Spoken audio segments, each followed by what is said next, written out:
intro ស្ងប់សំឡេងជាងវាយដៃបន្តិចក្លិនប្រេងម៉ាស៊ីននៅលើដៃខ្មៅប្រឡាក់ពេញខោអាវជីវិតជាងឡានម្នាក់រស់ដោយកម្លាំងនិងចិត្តស្មោះព្រឹកឡើងមិនទាន់ភ្លឺក៏មកដល់ហាងជួសជុលសំឡេងម៉ាស៊ីនរោកាក្រៅជីវិតខ្ញុំជាមួយប្រអប់អមបកកដៃកាន់ស្ពាន់កាន់សោ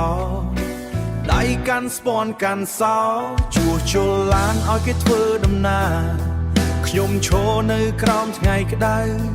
ញើហូរតែចិត្តមិនរំញ័រប្រេងខ្មៅលាបលើមុខ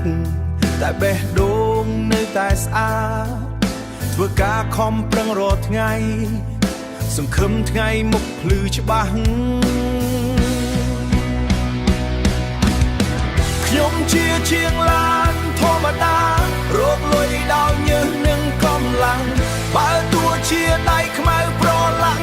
ក៏មានសូបន្ធំក្នុងបេះដូងថ្ងៃណាមួយខ្ញុំនឹងមានហាងធំជាងមុនសម្រាប់ខ្លួន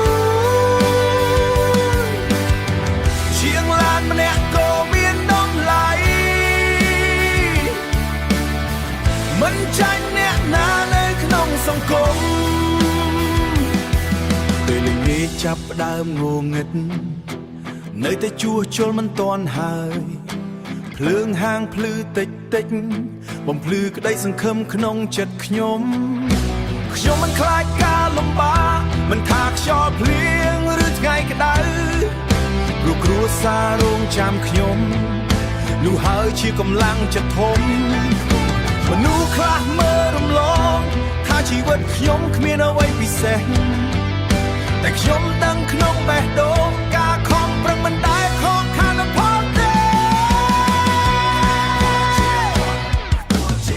ខ្ញុំជាជាងឡានធម្មតារកលុយដោយញើសនិងកម្លាំងថ្ងៃណាមួយសុបមិនខ្ញុំនឹងខ្លាចជាការពិតមិនខាន